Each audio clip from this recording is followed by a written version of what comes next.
You know that person? The one who walks into a room and seems absolutely convinced they're the most important person there? Oh, yeah. We've all probably thought, or maybe even said, they're egomaniacs. Just, intolerably self-centered. Right. That label gets thrown around quite a bit. But what does it actually mean beyond that initial negative impression? Exactly. In this deep dive, we're going to try and unpack egomania, drawing from psychological perspectives and actually some really fascinating historical analysis, too. And for you, our listener, if you're interested in getting a solid understanding without getting totally overwhelmed, we've sort of distilled some interesting sources. We have. We've looked at how egomania is described from a psychiatric viewpoint, and Mhm. we've also explored how the concept has been viewed historically. Yeah, our goal here is really to move beyond just the casual use of the term. We want to understand its nuances, its connections maybe to other behaviors, and how it's been interpreted over time. Definitely. So to get us started then, what does psychology actually tell us about egomania? Well, the psychiatric perspective defines egomania as an excessive preoccupation with one's ego, identity, or self. Okay, excessive preoccupation. Yeah, and what's interesting here is that it goes beyond just having like a high opinion of yourself. Right. It can involve acting on ungoverned impulses, experiencing what are described as delusions of personal greatness and grandeur, Wow. and a persistent feeling that one is not being adequately appreciated by others. So it's not just thinking you're great, it's almost delusional greatness. Pretty much. This Yeah. isn't just high self-esteem. It can mean beliefs that are really out of touch with reality. Like what? Like believing you have unique talents far beyond anyone else, or maybe special connections to important people, but with no actual evidence. Okay. Someone consistently in that kind of intensely self-focused state, that's what we might call an egomaniac from this perspective. So it's definitely not just someone who's a bit boastful at a party. Yeah. It sounds like there's potentially a significant disconnect from, well, shared reality. Precisely. And it's really important to understand that while egomania isn't a formally classified personality disorder in, the diagnostic manuals, Yeah. it is considered psychologically abnormal. It indicates a notable deviation in how someone perceives themselves and their place in the world. That makes sense. Because, when most people use the term egomania, they probably just mean someone who is really, really self-centered, maybe even arrogant. Is that a fair, everyday understanding? It definitely overlaps with the outward behaviors we often associate with the term. Okay. The common use of egomania as a negative label for someone extremely self-absorbed, that aligns with some of those surface characteristics for sure. Right. Interestingly, the clinical condition that comes closest to this everyday understanding is narcissistic personality disorder, or NPD. Okay, NBD. So if someone we know seems like a real egomaniac in the way Okay. we typically use the word, does that mean they likely have NPD? Well, not necessarily. The sources we looked at point out that while there's definitely a connection, the two differ vastly according to the individual's responses to others. Ah, okay. How so? What's the difference in response? Well, the source doesn't elaborate hugely on the specifics of that difference, but it suggests a key distinction. Both involve a strong self-focus, right? Mhm. But the motivation often differs. In NPD, there's typically this deep-seated need for external validation, a real sensitivity to criticism. Right, meeting that admiration. Exactly. Whereas in what's sometimes described as pure egomania, the internal belief in one's own greatness might be more self-sustaining, perhaps less dependent on what others think. Interesting. So one needs the applause, the other maybe just assumes it's deserved anyway. Kind of. Right. But look, the lack of extensive research specifically on egomania as its own distinct thing makes drawing really firm lines quite difficult. It's definitely something you might find interesting to dig into more yourself. Absolutely. That distinction is key, even if it's a bit fuzzy. It shows there's more to it than just the surface behavior. For sure. Now, shifting gears a bit, the material we explored mentioned a historical perspective, bringing up a writer named Max Nordau. Who was he, and what was his take on egomania? Max Nordau. Yeah, he was a really fascinating intellectual figure from the late 19th century. He was grappling with all the big societal shifts of modernism. Okay. And what's particularly relevant for us is that he saw egoism as a crucial lens for understanding this new era, and he offered a very strong critique of what he called egomania. A critique. Okay, I'm listening. What was Nordau's specific distinction? How did he separate someone who's just, egoistic from an egomaniac?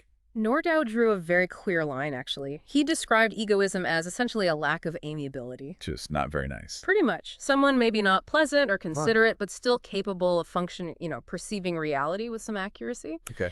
Egomania, though, in his view, was far more problematic. He saw it as a fundamental inability to perceive reality as it truly is, a distorted understanding of the world, and therefore an inability to have a right attitude towards it, as he put it. So for Nordau, it wasn't just about being selfish. It was about a genuinely warped perception of reality itself. Exactly, a profound disconnect. Who exactly was he criticizing with this idea? Who were the egomaniacs in his eyes? Nordau specifically targeted the avant-garde artists and thinkers of the fin de siècle, the end of the 19th century. Ah, the modernists. Yes. He viewed these self-proclaimed geniuses with their intense culte du moi, Which is French for? cult of self. He saw them as embodying this dangerous egomania. He actually went so far as to suggest they were bordering on the criminal and the insane. Seriously? Yeah, utterly consumed by their own self-importance, in his view. It's a pretty strong indictment of an entire cultural movement, really. That's a really different way of thinking about it compared to how we might casually use the term today. Fascinating to see it applied as this serious critique of art and intellectualism. It is. But the sources also indicate that the term egomania has seen a bit of a comeback more recently, maybe sometimes even with a more positive connotation. How on earth did that shift happen? Exactly. It's kind of surprising, right? If we fast forward over a century, egomania has, strangely, experienced a form of rehabilitation in some circles. How so? Well, in our postmodern world, especially with the emphasis on individual achievement, celebrity culture, all that, a certain degree of self-belief has become almost celebrated. Fake it till you make it kind of thing. Something like that. There's this pervasive idea that self-confidence is the key to all success. We hear it everywhere. We do. So how does egomania fit into that more positive frame? It seems like such a negative word historically. Well, the source material even presents a rather provocative idea Uh-huh. that not being overtly self-confident, being hesitant or unwilling to take risks, could itself be interpreted as a form of egomania. Wait, what a hell? The idea is it's a kind of self-obsession rooted in an unwillingness to put oneself forward, maybe driven by an overly protective sense of self. So being too worried about failing or looking bad is egomania. In this view, potentially yes. It's a real twist, suggesting that what might have once been seen as humility could now be viewed as another form of excessive self-focus. Oh. This shift probably reflects our increasingly individualistic culture, the emphasis on personal branding, achievement. Social media probably plays a role. Oh, absolutely. It can inadvertently encourage a kind of performative self-importance that blurs the lines between healthy confidence and something maybe bordering on egomania. That's a really interesting, almost paradoxical way to look at it. Really highlights how the meaning of a word can change so much depending on the cultural context. It really does. Now, the material we looked at also touched on a more concerning aspect, Right. linking egomania to substance abuse. What's the connection there? Yeah, that connection, particularly to alcoholism, is quite striking. One of our sources included a really powerful quote from a recovering alcoholic. What did it say? They described their past as the land of self-loathing, egomania, and decay. Wow. Self-loathing and egomania together. Exactly. It points to this potentially toxic combination where an inflated sense of self can somehow coexist with very negative underlying feelings. Sounds like a really difficult inner conflict. Yeah. How does this egotism specifically play a role in addiction, according to the source? Well, the suggestion is that certain detrimental psychological traits rooted in egotism can actually precede and significantly influence substance abuse. Okay. Individuals might turn to alcohol or drugs as a maladaptive way to cope with difficult emotions, sadness, anxiety, using substances as a kind of shield or escape. Fueled by that inflated sense of self. Potentially, yes. Or maybe fueled by the need to maintain that inflated sense of self against the negative feelings. Think of it like a heavily armored car. The outward strength suggests invulnerability, but it might be compensating for something very delicate and vulnerable inside.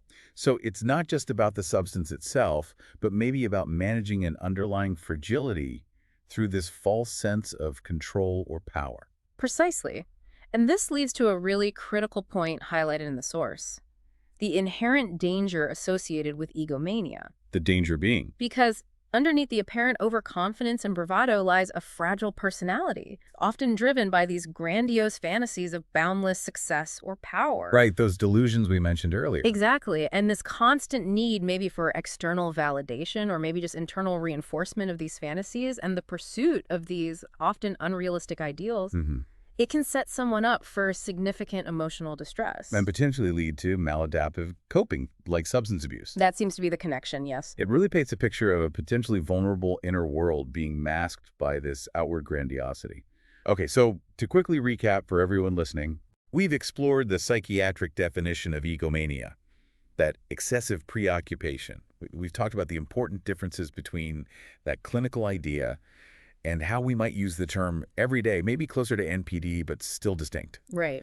We looked at Nordau's really interesting historical critique of it as a symptom of fin de siècle cultural trends. Yeah, the cult of self. And then the surprising modern resurgence, Yeah. sometimes even with a positive spin related to confidence. Which is quite a turnaround. And finally, this worrying connection to substance abuse and that underlying psychological fragility. Exactly. We've seen that egomania is, well, it's far more than just a simple insult. It's a concept with psychological, historical, and even social dimensions that are really worth understanding. Absolutely. So here's maybe a final thought for you, the listener, to consider. Given these really different lenses through which we can view egomania, from a potential psychological abnormality to a historical commentary on cultural shifts, to even this sort of distorted form of self-confidence, how might our understanding of ambition and maybe self-belief be influenced by this complex and evolving concept? Yeah, that's a great question. Where might that subtle line actually lie between healthy self-assurance, which we probably all need, and the more problematic excessive preoccupation we've explored today? It's definitely something to think about.